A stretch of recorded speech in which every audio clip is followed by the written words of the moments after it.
Todos nosotros conocemos las enseñanzas que han sido históricamente asociadas con la Iglesia reformada, los puntos llamados comúnmente los 5 puntos calvinistas o las doctrinas de la gracia.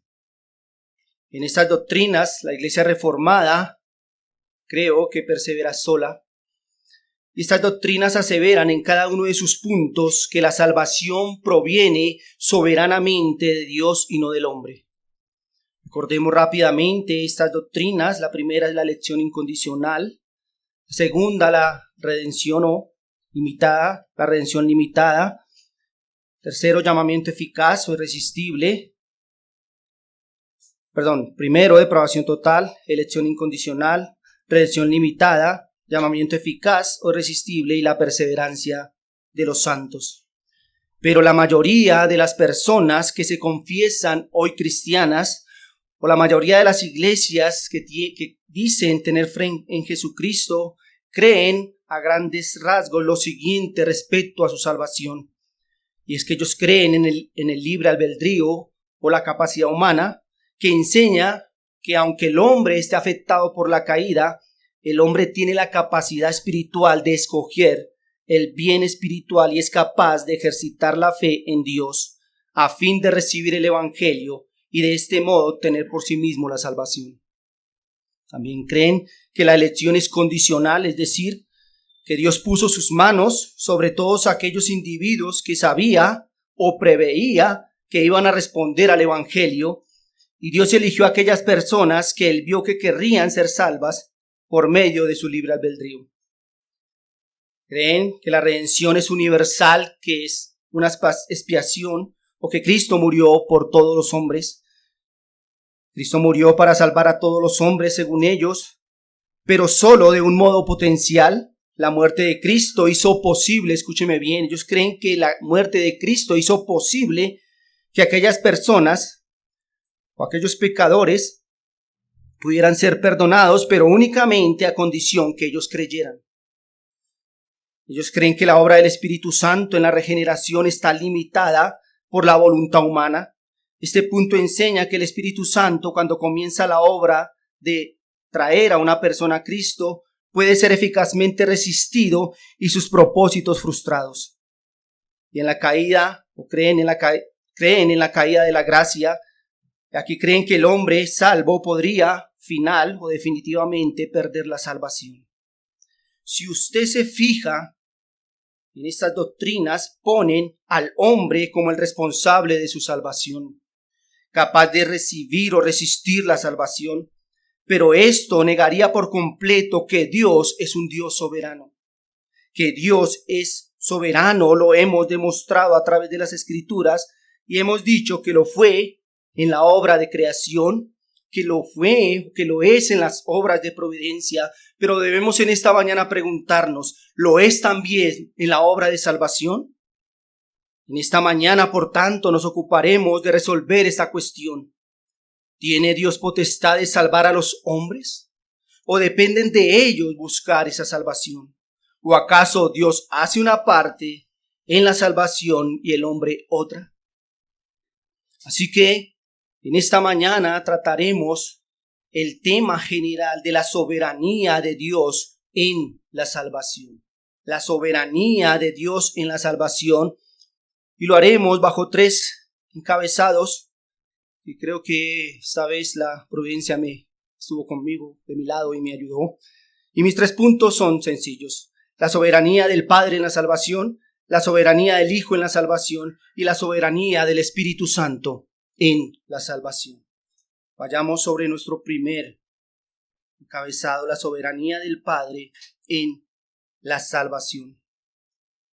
Mis hermanos, contrariamente a lo que se cree en la actualidad, la Escritura no ve al hombre como un ser independiente, autónomo, poderoso, heroico, como un Dios lleno de conocimiento, como se ve a sí mismo.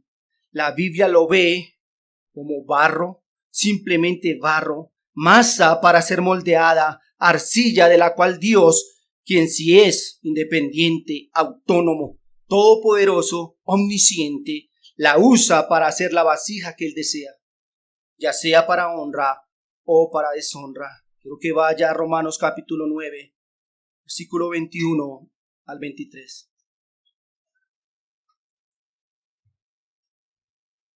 Romanos capítulo 9, versículo 21 al 23 nos dice: ¿O no tiene potestad el alfarero sobre el barro para hacer de la misma masa un vaso para honra y otro para deshonra?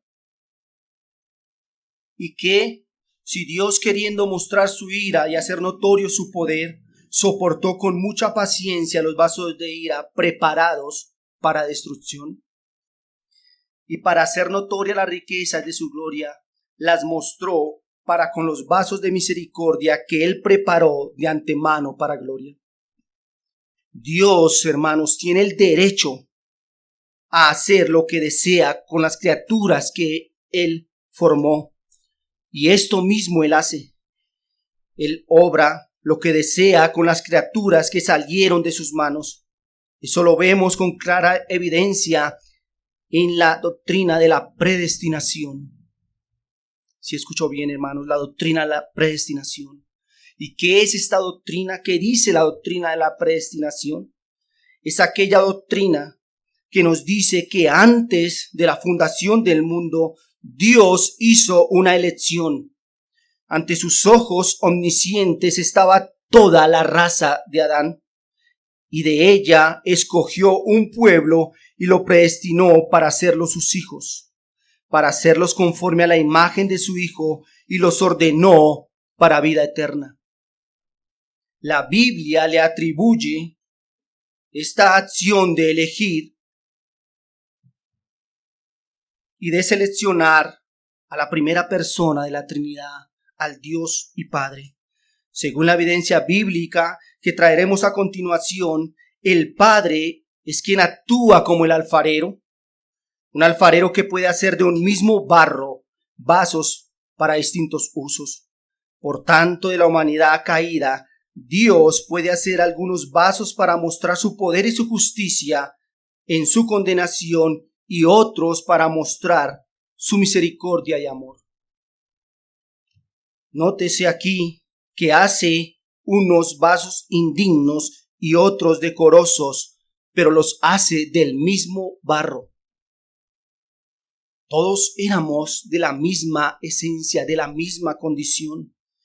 Esto nos enseña que la humanidad de la que Dios selecciona es toda la misma. Todos somos barros, es decir, de la misma materia prima. No hay mérito alguno. La Biblia nos asegura que Dios tomó barro para hacer vasos de ira, pero metales preciosos para hacer vasos de misericordia. No, Dios escoge del mismo barro, de la misma humanidad caída. Ese barro que solo merece ser usado para hacer vasos indignos, de ese barro le plació al Padre hacer vasos de honra. Estudiemos entonces algunos textos que nos hablan de esta verdad. Por supuesto, hermanos, hay muchos textos, pero he traído 2 en esta mañana. Y de ellos miraremos qué aprendemos. Mi primer texto es Hechos capítulo 13, versículo 48.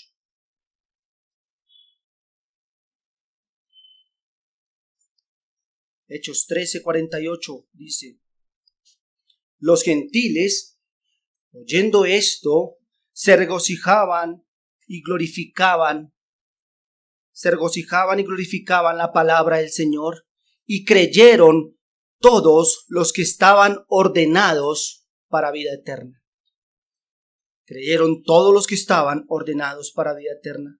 De este pasaje aprendemos 4 asuntos puntuales. El primero de ellos es que una persona que puede creer es porque está ordenada para vida eterna. El texto dice: y creyeron los que estaban ordenados para vida eterna. Creer es consecuencia del decreto de Dios, es decir, quien cree lo hace porque Dios desde la eternidad así lo dispuso. Lo segundo que aprendemos allí es que solo un número limitado ha sido ordenado para vida eterna. Esto lo vemos en la frase todos los que. todos los que creyeron, los que estaban ordenados para vida eterna. Esta frase adquiere significado al denotar a un grupo. Si todos los seres humanos hubiesen sido ordenados para vida eterna, el texto seguramente diría lo siguiente: los gentiles, oyendo esto, se regocijaban y glorificaban la palabra del Señor y creyeron. Sencillamente, ¿para qué denotar que solamente creyeron los que estaban ordenados para vida eterna? Sí, todos iban a creer. La frase siguiente sería innecesaria.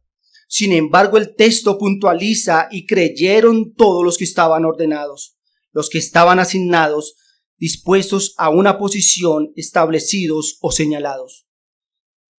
Lo tercero que aprendemos es que esta separación que Dios hace no es externa, no es provisional, no es para servicio temporal, sino es para salvación. No es para privilegios terrenales, sino es para vida eterna, hermanos. Qué maravilloso es esto. Dios escoge para vida eterna. Cuarto, hermanos, todos los que fueron ordenados para vida eterna creerán. Todos. Imposible es que alguno que haya sido ordenado para creer no crea, o que alguno que no haya sido ordenado pueda creer. Ni uno más, ni uno menos, solamente todos aquellos ordenados para vida eterna. Solamente los que el Padre escogió serán salvos, y ellos podrán creer en Cristo. Contrario de lo que hoy se dice, todos creerán, todos van a ser salvos. No, hermanos, ese texto nos puntualiza. Spurgeon dijo acerca de este texto lo siguiente: se han hecho ciertas tentativas para demostrar que estas palabras no enseñan la predestinación, pero las tales tentativas fuerzan el lenguaje tan claramente que no voy a malgastar el tiempo en replicar a ellas. Solamente leo así: creyeron todos los que estaban ordenados para vida eterna. Y no he de retorcer el texto, sino glorificar la gracia de Dios, atribuyéndole todos los casos de personas que creen. Solamente los que fueron ordenados. Un segundo texto, hermanos.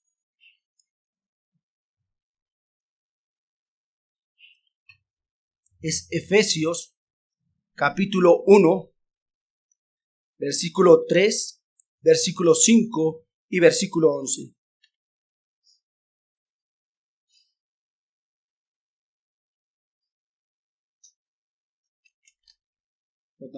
Versículo del 3 al 5, vamos a leer. Dice: bendito sea el Dios y Padre de nuestro Señor Jesucristo, que nos bendijo con toda bendición espiritual en los lugares celestiales en Cristo, según nos escogió en Él antes de la fundación del mundo, para que fuésemos santos y sin mancha delante de Él. Versículo 5, en amor, habiéndonos predestinado para ser adoptados hijos suyos por medio de Jesucristo, según el puro afecto de su voluntad. Y versículo 11, en Él asimismo tuvimos herencia, habiendo sido predestinados conforme al propósito del que hace todas las cosas, según el designio de su voluntad.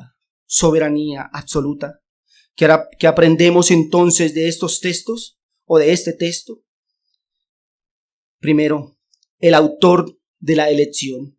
Preguntemos al texto: ¿quién es el autor de escoger? ¿Quién escoge allí? Según el texto, ¿quién es el autor de la elección? El Dios y Padre de nuestro Señor Jesucristo. No el hombre mismo, es Dios quien escoge. Que aprendemos allí también es que el tiempo en que se hizo la elección, que dice o que creen la gran mayoría de las doctrinas hoy, que la elección se hizo porque Dios miró y vio a aquellos que podían creer y en ese momento los eligió. Dice el texto: ¿cuándo nos escogió Dios o cuándo escogió Dios a su pueblo? Antes de la fundación del mundo. No fue después de la caída de Adán, fue mucho antes que Adán fuese creado. antes de que cualquier cosa hubiese sido creada. Desde antes de la fundación del mundo, Dios escogió. También aprendemos el propósito para qué Dios escogió. Para que fuesen santos y sin mancha delante de Él. Hermanos, ese es el Evangelio. ¿Para qué Dios escogió un pueblo? ¿Para qué Dios lo apartó? Para que sean santos y sin mancha. Para que sean puros. No ricos. No poderosos, según la enseñanza moderna. Ese no fue el pensamiento de Dios al escoger un pueblo. Su pensamiento es hacer de este pueblo separado del pecado y que viva para su gloria, para hacerlo sus hijos. También aprendemos el motivo de dicha elección. ¿Por qué Dios eligió? Dice la palabra del Señor, por amor escogió. Se acusa a Dios de ser cruel y tirano al elegir, pero la elección es una muestra de amor, ya que todos estábamos condenados. Si hubiésemos sido dejados en nuestra condición, estaríamos condenados, pero Él nos sacó de allí, de ese mismo barro. Eso es amor. Por amor nos escogió. Y por último, nos refuerza la idea de la soberanía de Dios en su voluntad de salvar a los hombres al decir que todo esto lo hizo conforme al propósito del que hace las cosas según el designio de su voluntad. Él escoge porque Él quiso. ¿Quién es el hombre para decirle, ¿por qué no me escogiste? Él lo hace conforme Él quiere. Antes de pasar al siguiente enunciado, déjeme hacer un énfasis aquí en los objetos de la elección. Las personas designadas para disfrutar de la gracia, los presos condenados a muerte, fueron vistos con misericordia por el Rey. Déjeme aclarar aquí que nada aparte de la voluntad de Dios lo movió a elegir para salvación. Nadie de nosotros hizo méritos para que Él nos escogiera. Ninguno. Nada en la criatura le otorga el derecho a disfrutar de la misericordia del Salvador. Nada hay en los hombres para ser elegidos. Dios no elige a los buenos porque uno solo es bueno y ese es Dios. Ninguna obra que ellos hagan los recomendará para salvación, ya que no hay quien haga lo bueno, no hay ni siquiera uno, como lo dice Romanos 3:11. Tampoco es real que Dios vio quienes creerían en el futuro y a esos eligió, pues un muerto no puede hacer absolutamente nada. Un ciego no puede ver la luz, y ciegos y muertos es la condición de todos aquellos en el mundo, y solo Dios por su gracia los hace ver y les da vida.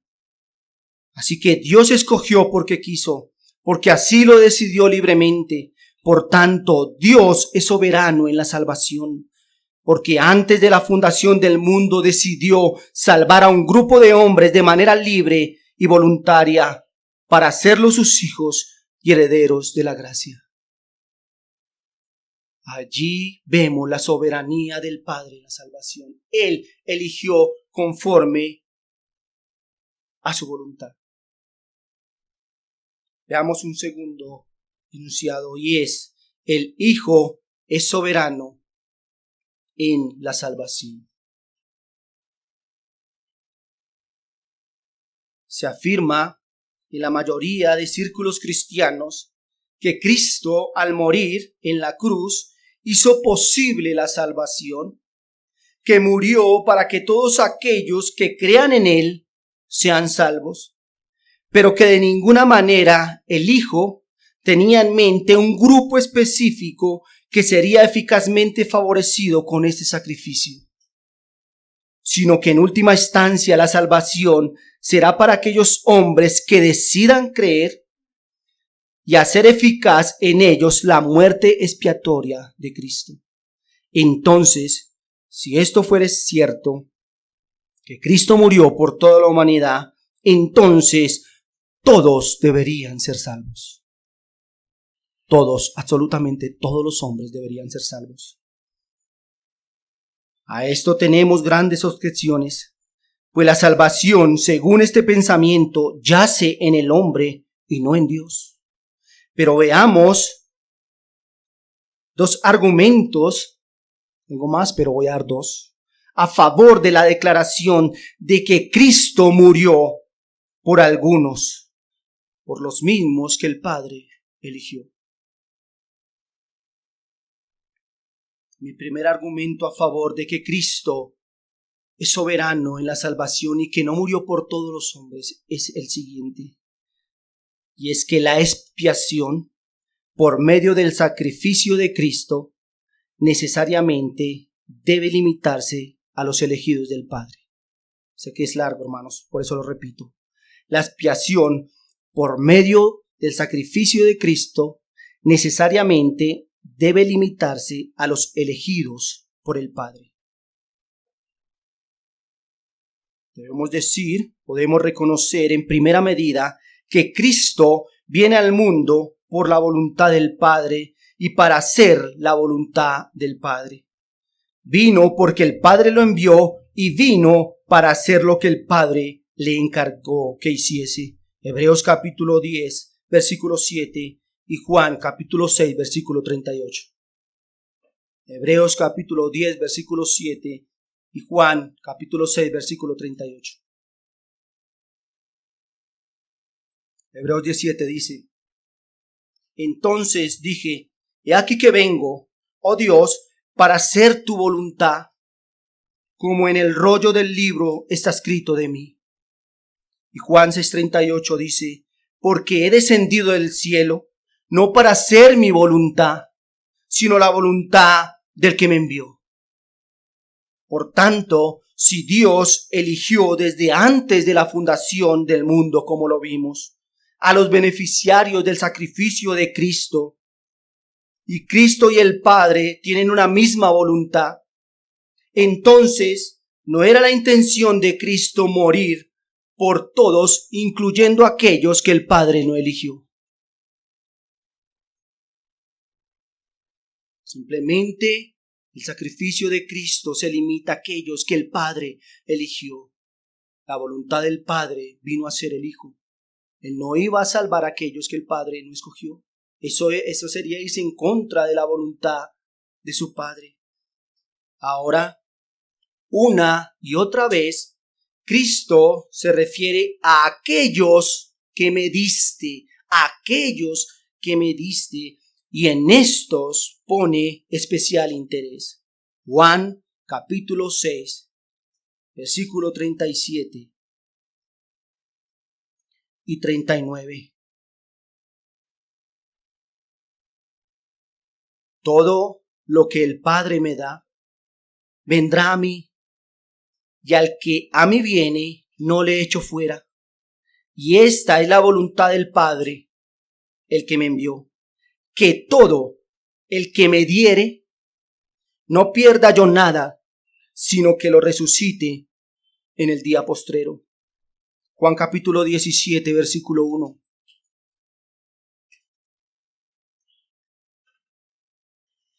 Estas cosas habló Jesús y levantando los ojos al cielo dijo: Padre, la hora ha llegado.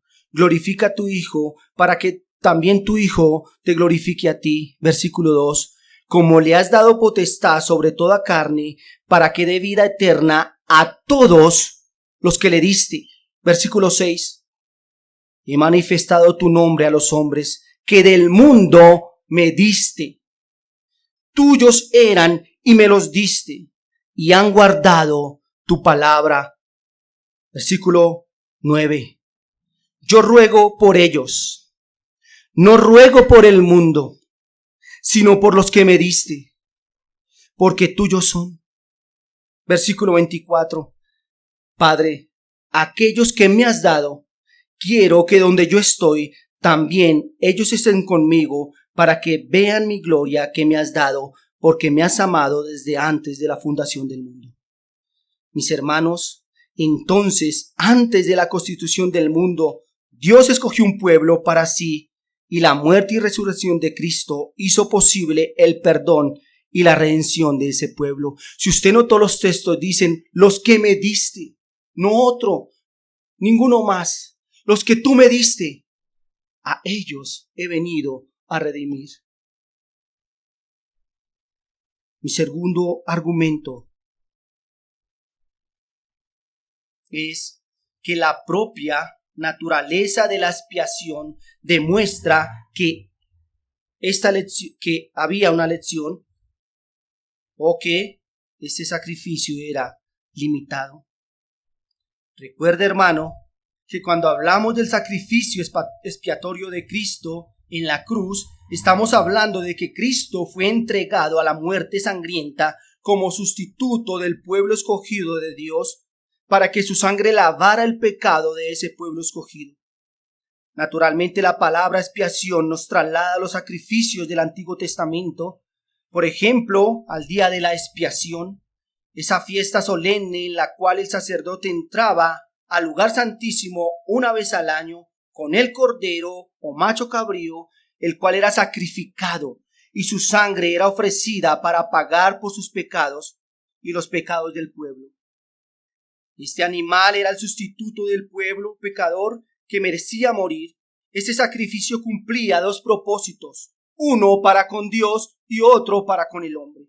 Para con Dios aplacaba la ira y para con el hombre lo sustituía, tomaba su lugar.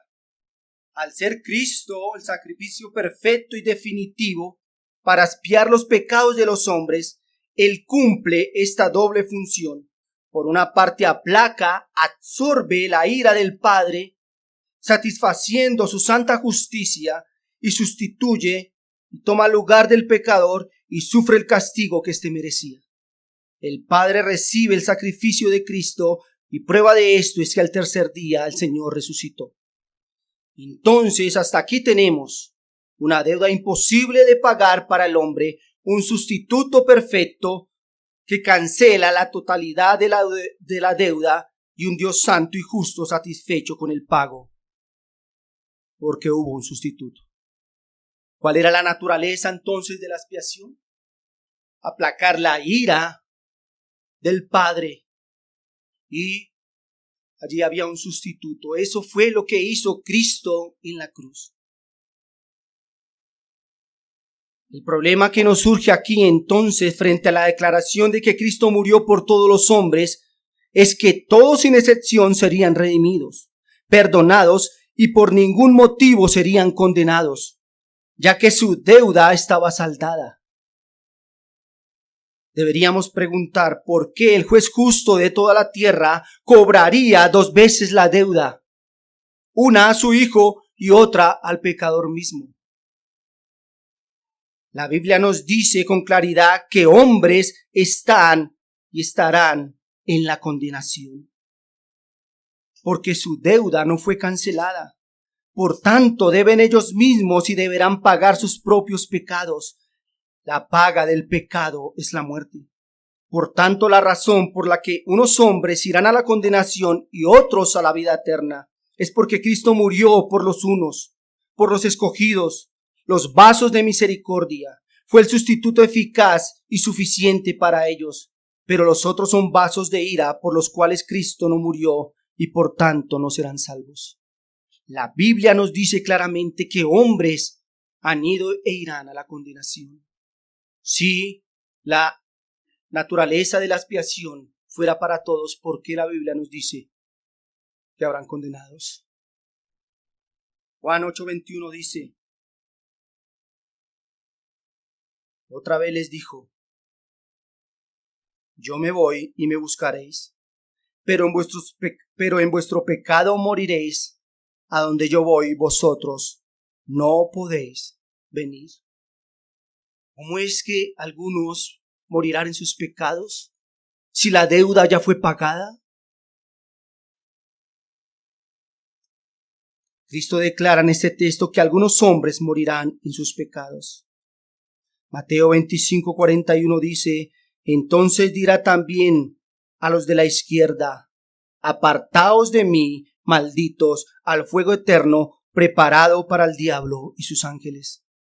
Este pasaje nos muestra dos grupos, y los de la izquierda son apartados y lanzados al fuego eterno.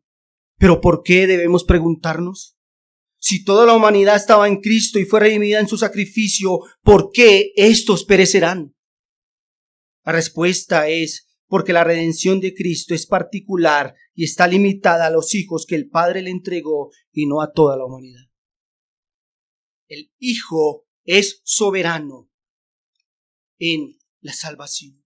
Solamente murió por aquellos que el Padre le dio, únicamente aquellos que Él escogió.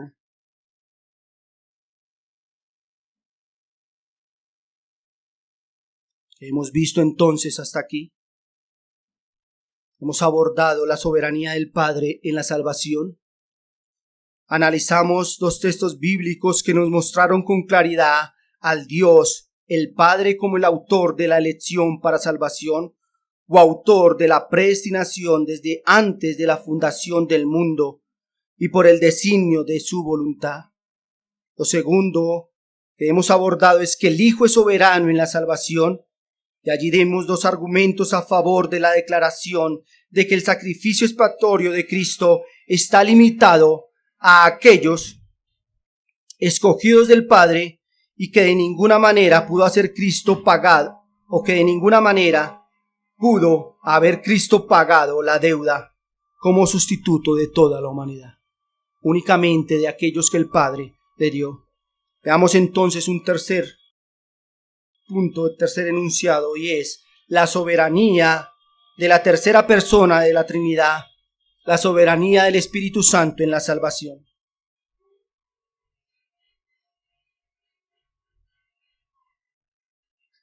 Si el Padre escogió a un número de personas para salvación y se las entregó al Hijo para que muriera por ellas, entonces el Espíritu Santo obrará para salvar eficazmente solo a aquellos que el Padre eligió y por los que el Hijo murió, saldando su deuda.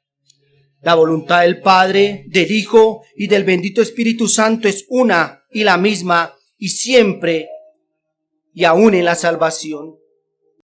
Cada una de las personas de la bendita Trinidad tiene que ver con nuestra salvación. El Padre predestinó, nos escogió.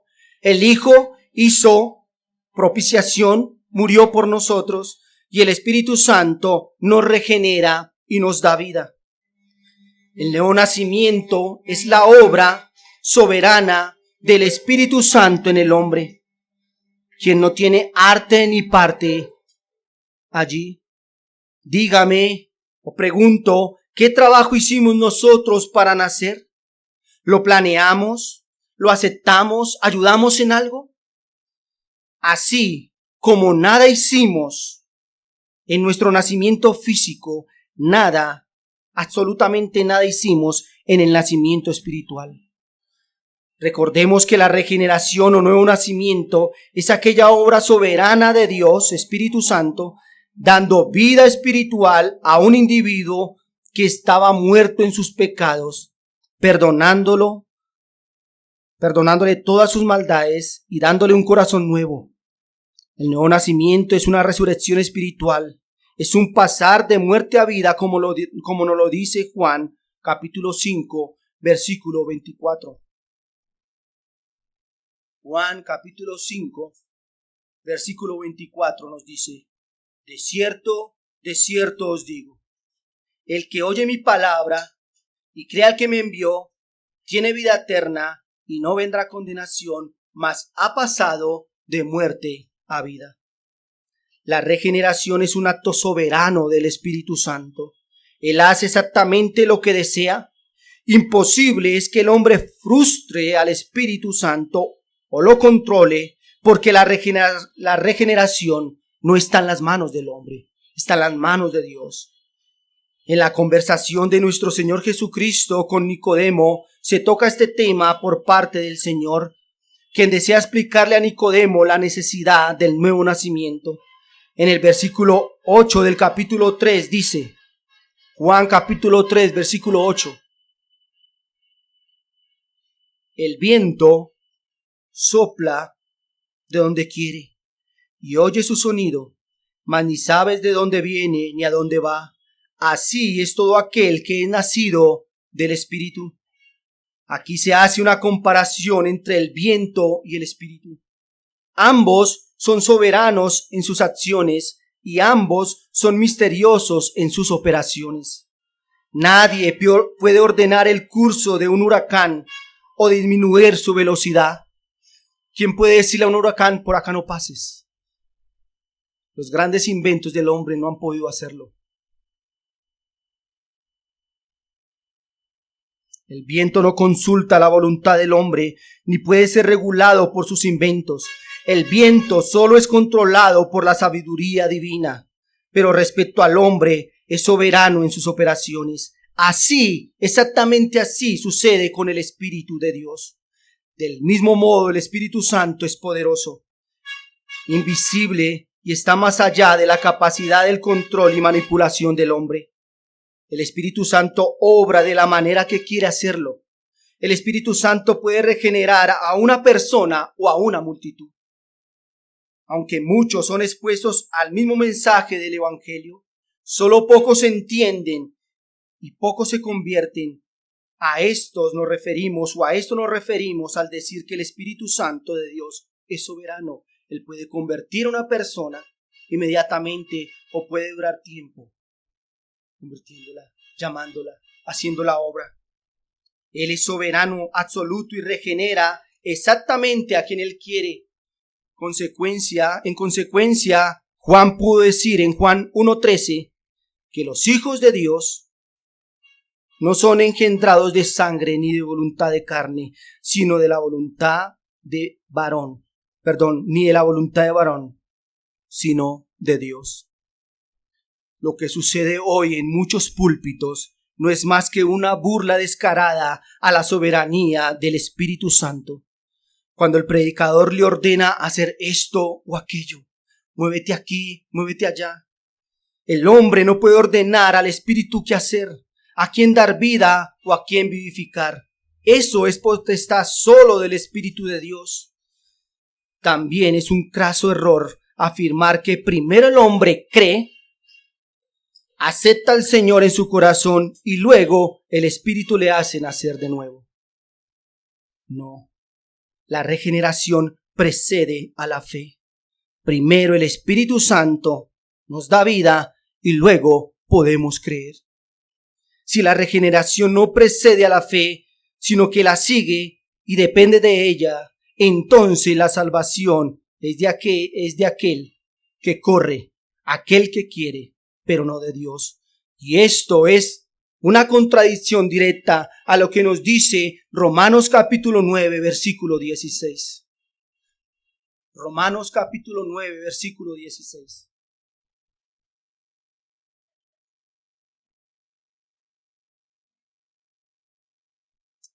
Leamos el 15 también. Pues a Moisés dice, tendré misericordia del que yo tenga misericordia y me compadeceré del que yo me compadezca. Versículo 16. Así que no depende del que quiere ni del que corre, sino de Dios que tiene misericordia.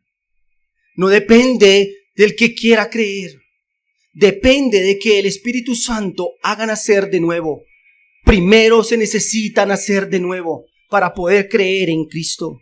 Si el Espíritu Santo no fuese soberano para aplicar la salvación en los corazones que Él desea, sino que estuviera esperando la decisión del hombre para poder actuar, entonces debemos decir, no existiría ningún hombre salvo hoy. Ya que la condición del hombre natural es la de estar muerto, separado de Dios e inactivo para los asuntos espirituales. Todos estábamos destituidos de la gloria de Dios. No hay quien haga lo bueno, no hay quien busque a Dios. Si dependiera la salvación de los hombres, ninguno podría salvarse.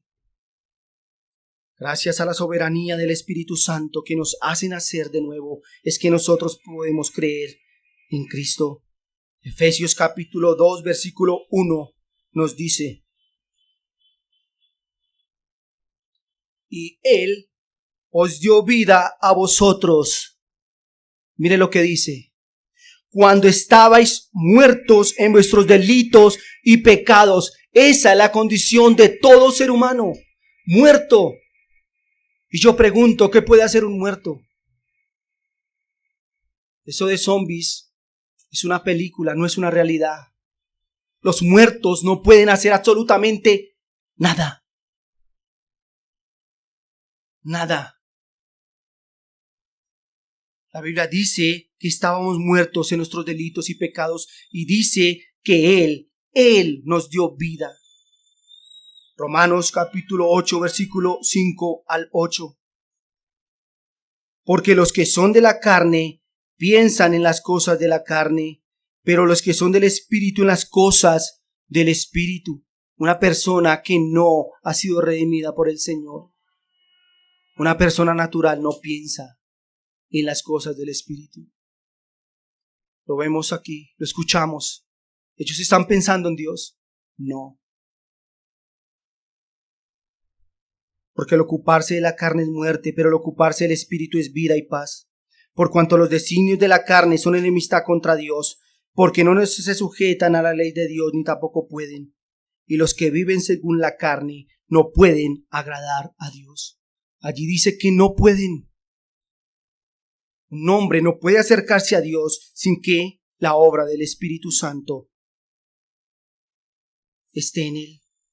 Podemos entonces afirmar que el Espíritu Santo es soberano en sus operaciones y su misión salvadora se limita a los escogidos de Dios, solo a aquellos que Él consuela, sella y guía a toda verdad y a quienes muestra las cosas que han de venir.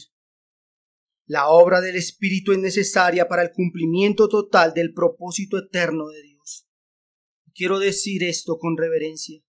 Si Dios solo hubiese entregado a su Hijo a la muerte por los pecadores, ni uno solo de ellos se salvaría jamás. Para que un pecador vea la necesidad que tiene de un Salvador y quiera tener al Salvador que necesita, se requiere sobre él y en él la obra sobrenatural del Espíritu Santo. Si Dios hubiera escogido desde antes de la fundación del mundo y hubiera entregado a su Hijo para que redimiera a aquellos que Él escogió, pero la obra del Espíritu Santo no estuviera en nosotros, ninguno podría ser salvo. La Biblia dice que aquel que cree en Cristo, ese será salvo. Pero sin la obra del Espíritu Santo, ningún hombre puede creer en Cristo. ¿Cómo podríamos entonces ser salvos? El Espíritu Santo es soberano, pero Él redime a que Él quiere. Nosotros los hombres no podemos de ninguna manera ordenar al Espíritu Santo qué hacer.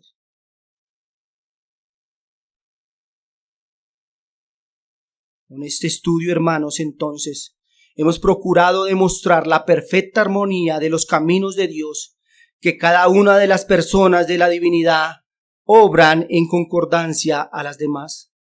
Dios Padre eligió a unos para salvación, Dios Hijo murió por los escogidos del Padre y el Espíritu Santo los vivifica para que puedan creer y ser salvos.